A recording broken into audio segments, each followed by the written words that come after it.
Good morning सभी को।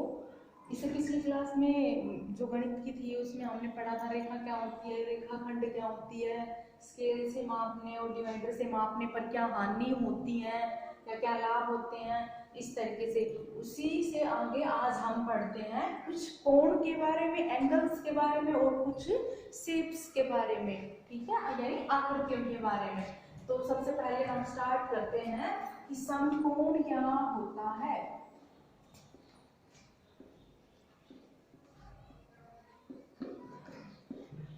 ठीक है, समकोण, समकोण को क्या बोलते हैं इंग्लिश में? Right angle.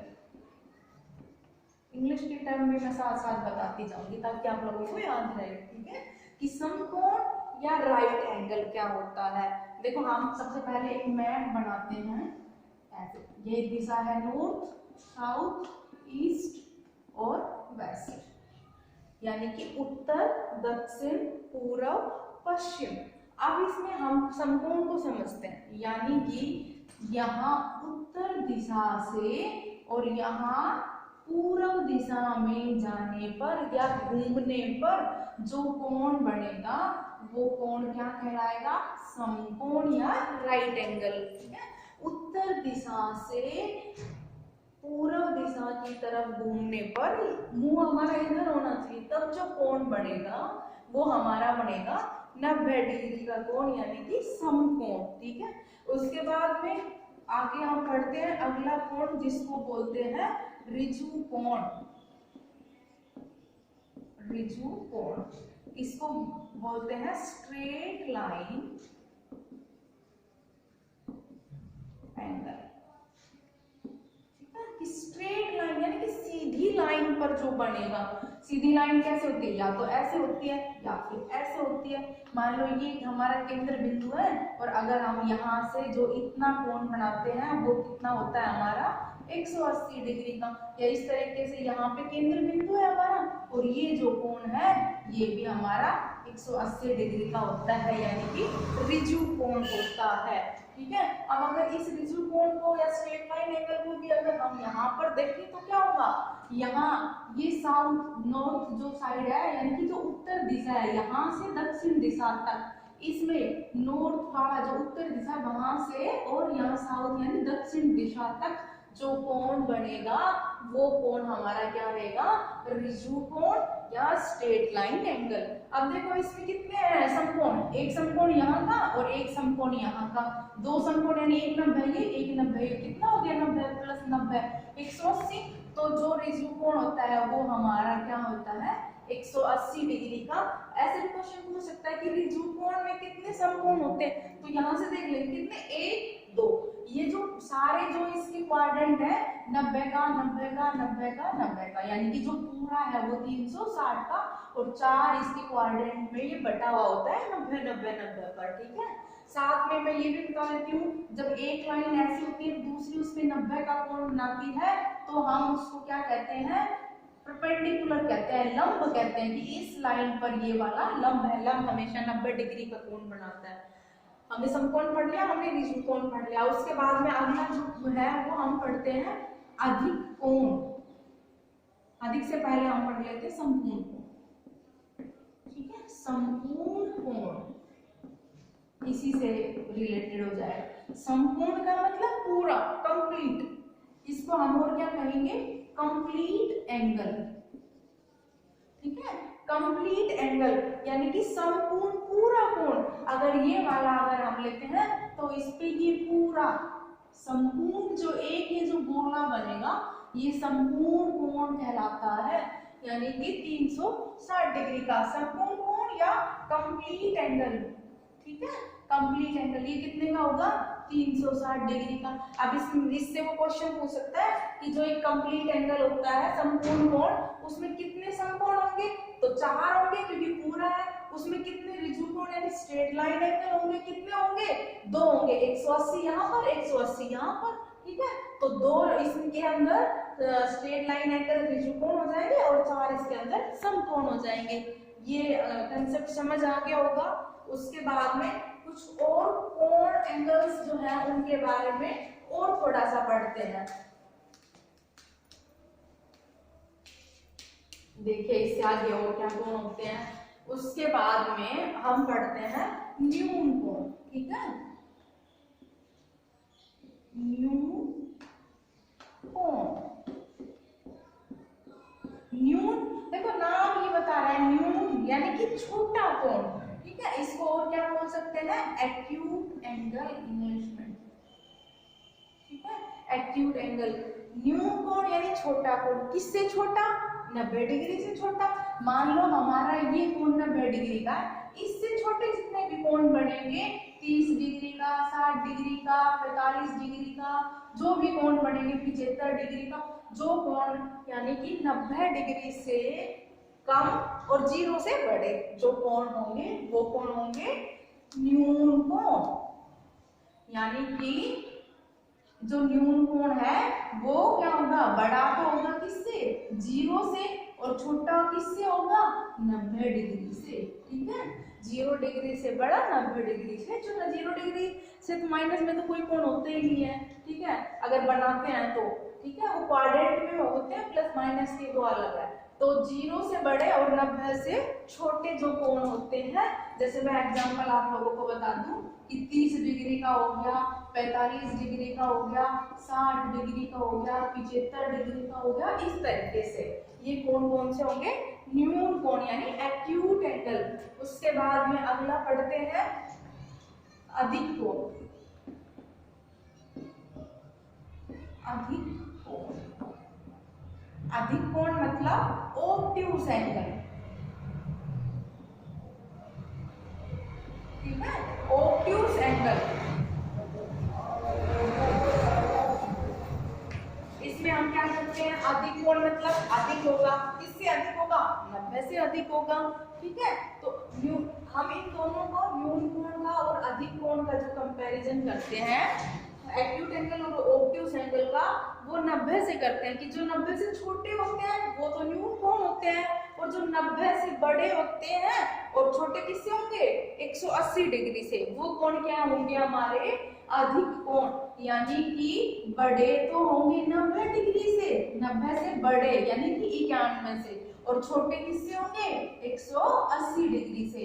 ऐसे कोण जो 90 से बड़े हैं और 180 से कम है उनको हम क्या कहेंगे कि वो अधिक कोण है। जैसे इसके एग्जांपल अगर हम देखें तो क्या हो जाएगा हमारे पास में 100 डिग्री का, 120 डिग्री का, इस तरीके से, यानी कि 180 से तो छोटे होने चाहिए, 90 से बड़े होने चाहिए, वो होते हैं हमारे पास में अधिक कोण।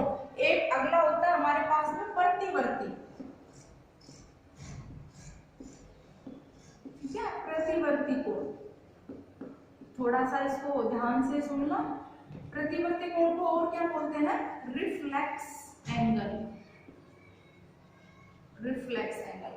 देखो प्रतिवर्ती कोण हम ऐसे समझते हैं, ऐसे पहले तो ऐसे बता देती हूँ कि हमने पढ़ा 90 से छोटे वाले न्यून कोण, 90 से 180 तक के बीच के जो कोण है वो अधिक कोण।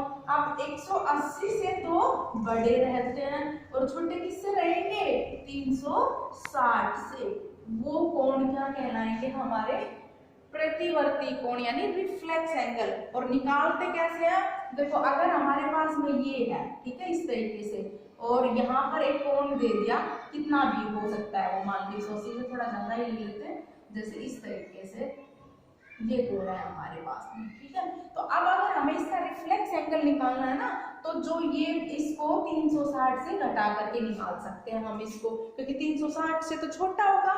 तो अगर मान लो ये हमारा थीटा है, तो जो रिफ्लेक्स एंगल आएगा हमारा वो क्या हो जाएगा, 360 माइनस थीटा, ठीक है। तो ये हमारे थे कुछ कोणों के बारे में क्वेश्चन, ऐसे आ जाता है एग्जाम वगैरह पूछ लेते हैं, क्योंकि यही जो बेसिक्स है हमारा एक्सरसाइज को करने से पहले क्वेश्चन और ये क्लियर होना चाहिए। तो ये थे हमारे कोण। ऐसे एग्जांपल दे देता है कि इनमें से बहुत सारे एग्जांपल दे देगा, इनमें से बताओ न्यून कोण कौन सा है, इनमें से बताओ अधिक कोण कौन सा है, इनमें से बताओ संपूर्ण कोण कौन सा है, ठीक है, इस तरीके से। ये थे कोण के बारे में। अब हम थोड़ा सा पढ़ते हैं शेप्स के बारे में, यानी कि आकृतियों के बारे में, कि जो आयत होती है, त्रिभुज होती है, वो उनके क्या क्या और नाम है, ठीक है। तो सबसे पहले हम पढ़ते हैं त्रिभुज के बारे में। त्रिभुज। त्रिभुज मैंने पहले भी बताया था, त्रिभुज की ऐसा बहुभुज जिसके 3 भुजाएं होती हैं वो क्या कहलाता है? त्रिभुज कहलाता है। कौन? 3 भुजाओं वाला, ठीक है। 3 जिसके भुजाएं होंगी, 3 जिसकी साइड्स होंगी, उसको हम क्या कहेंगे? त्रिभुज। और जितनी भुजाएं होते हैं उतने ही कोण होते हैं, तो 3 कोण भी होते हैं। तो जो त्रिभुजें हैं वो उनकी टाइप भी 3 तरह की है। सबसे पहली जो त्रिभुज है उसको हम बोलते हैं विषमबाहु त्रिभुज, ठीक है। विषमबाहु त्रिभुज में ऐसे लिख रहे हो, विषमबाहु त्रिभुज यानी कि स्केलन ट्रायंगल, ठीक है। विषमबाहु, देखो नाम ही बता रहा है, क्या बता रहा है?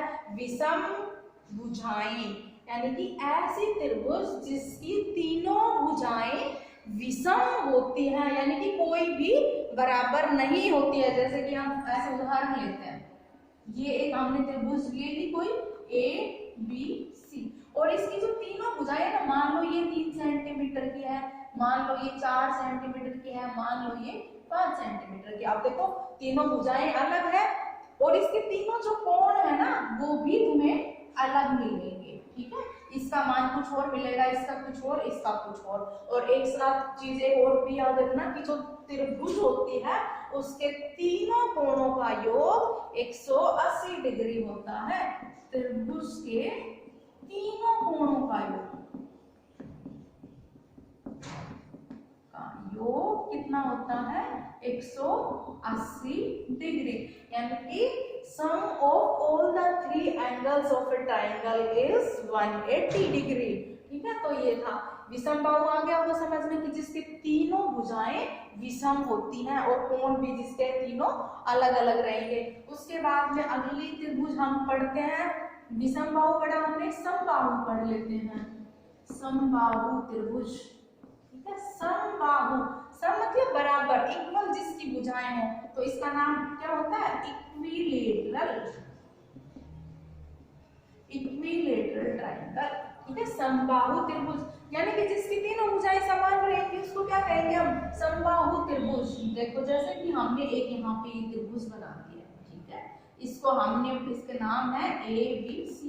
मान लो इसकी ये भुजा 3 सेंटीमीटर की है, तो ये भुजा भी 3 सेंटीमीटर की है, तो ये भुजा भी 3 सेंटीमीटर की है, उसको कहेंगे समबाहु त्रिभुज। अब जब तीनों भुजाएं समान है तो तीनों कोण भी समान होंगे, और तीनों कोणों का योग कितना होता है? 180। तो प्रत्येक कोण, ईच एंगल कितना हो जाएगा इसका? 60 डिग्री का। ये भी 60, ये भी 60 और ये भी 60। तो जो समबाहु त्रिभुज होती है, इक्विलेटरल ट्रायंगल, उसमें क्या होता है? तीनों भुजाएं समान होती हैं और तीनों कोण भी जो है वो समान होते हैं। उसके बाद में अगला हम पढ़ते हैं, समबाहु पढ़ा, समबाहु पढ़ा, और उसके बाद में आता है समद्विबाहु त्रिभुज। समद्विबाहु त्रिभुज, ठीक है, इसको बोलते हैं हम आइसोसेलेस ट्रायंगल, ठीक है। सम बराबर द्वि, 2 बाहु भुजाएं, ऐसी त्रिभुज जिसकी 2 भुजाएं बराबर होती हैं उसको क्या कहेंगे हम? समद्विबाहु त्रिभुज। देखो जैसे इस तरीके से ये त्रिभुज है ए बी सी, ठीक है। तो इसमें मान लो हमारा ये 2 सेंटीमीटर का है, ये 2 सेंटीमीटर का है, और ये हमारा मान लिया 3 सेंटीमीटर का है। तो ऐसी त्रिभुज जिसकी 2 भुजाएं समान होती हैं वो क्या होता है? समद्विबाहु त्रिभुज। और अगर इसकी 2 भुजाएं समान हैं तो साथ में इसके 2 कोण भी समान होंगे। वो त्रिभुज जिसकी 2 भुजाएं समान होती हैं, तीसरी भुजा अलग होती है, उस त्रिभुज को हम क्या कहेंगे? समद्विबाहु त्रिभुज, आइसोसेलेस ट्रायंगल, ठीक है। उसके बाद में एक त्रिभुज और भी रहती है जिसको भी पढ़ लेते हैं, जैसे हमने समकोण पढ़ा था ना, उसी तरीके से एक समकोण त्रिभुज भी होती है। समकोण त्रिभुज यानी कि राइट एंगल्ड ट्रायंगल, ठीक है, कि ऐसे त्रिभुज जिसमें एक कोण समकोण होता है, ठीक है। इसमें हम भुजाओं की बात नहीं करेंगे, हम इसमें समकोण त्रिभुज है तो एक कोण समकोण रहेगा, इस तरीके से मान लेते हैं। ये है हमारे कोई त्रिभुज है ए बी सी। इसमें जो ये कोण है, कोई भी कोण हो सकता है, जरूरी नहीं है ये कोण भी हो सकता है, ये कोण भी हो सकता है, तो उसमें एक कोण समकोण रहेगा, यानी कि ये एक कोण जो है ये 90 डिग्री का रहेगा। और ये दोनों कितने भी हो सकते हैं, दोनों समान भी हो सकते हैं, दोनों छोटे बड़े भी हो सकते हैं आपस में, लेकिन इस 90 से छोटे रहेंगे, क्योंकि जोड़ तो कितना होता है 180 से 90 ये हो गया, तो ये दोनों जो है वो 90 के में बटे हुए होंगे। तो ये हो गई हमारी राइट एंगल ट्राइंगल समकोण त्रिभुज। ये त्रिभुजों के बारे में पढ़ा। अब हम चतुर्भुज के बारे में पढ़ लेते हैं। चतुर्भुज क्या होता है, मैंने पहले भी बताया था कि ऐसी बहुभुज जिसकी 4 भुजाएं होती हैं, चतुर यानी कि 4 भुजाएं होती हैं। अब जो चतुर्भुज होती है वो भी अलग अलग, उनके भी अलग अलग नाम है। चतुर्भुज तो हो गया जिसकी 4 भुजाएं। अब उस 4 भुजाओं में भी जैसे आयत होता है, वर्ग होता है, उनकी कैसे पहचान करेंगे, भुजाएं तो 4 है। तो कई बार क्वेश्चन में क्या दे देगा, एक आकृति बना के दे देगा और उसकी भुजाएं बता देगा कि भाई इसकी ये भुजाएं बराबर है या ये भुजाएं समांतर है या इनका कोण 90 डिग्री का है या अलग अलग कोण है। तो इसको बताओ इस बहुभुज का क्या नाम रहेगा या इस चतुर्भुज का नाम क्या रहेगा। तो उसके बारे में पढ़ते हैं हम। पहले पढ़ते हैं एक समांतर चतुर्भुज। ठीक है, कि समांतर चतुर्भुज कौन सी होती है। चतुर्भुज तो 4 भुजाएं, नाम से ही हमें पता चल गया कि चतुर्भुज। ठीक है, तो समांतर चतुर्भुज, देखो यहाँ नाम से पता चल रहा है समांतर, इसको हम कहेंगे पैरेललोग्राम।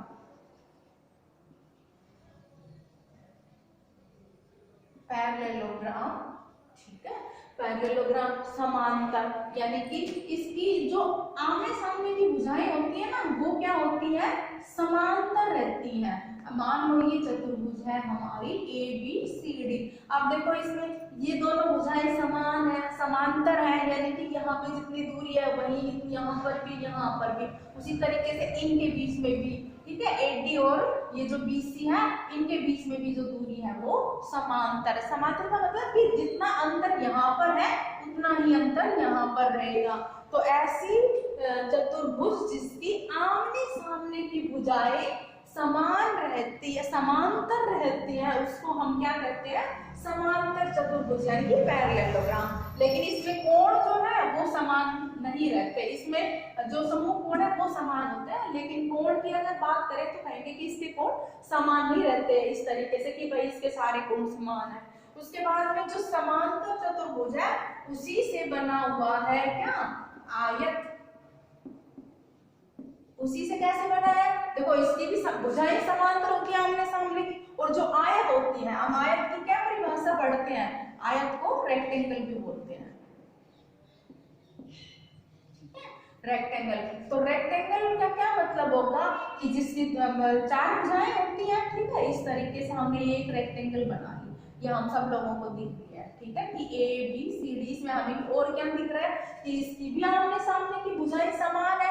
इसमें क्या होता है, समांतर में तो आमने सामने की भुजाएं थी, लेकिन आयत में क्या होता है कि आमने सामने की भुजाएं तो बराबर होती हैं, साथ में जो प्रत्येक कोण है वो कोण भी कितना होता है, 90 डिग्री के। यानी कि ऐसी चतुर्भुज जिसकी आमने सामने की भुजाएं बराबर होती हैं तथा प्रत्येक कोण जो है वो 90 डिग्री का होता है। यानी कि ये जो लाइंस है ये ए बी है और ये सी डी है, ये बराबर है, ये 5 तो ये भी 5, ये 4 तो ये भी 4। ठीक है, साथ में जो एंगल है each angle is of 90 degree, यानी कि राइट एंगल होते हैं। उसके बाद में हम पढ़ते हैं समचतुर्भुज।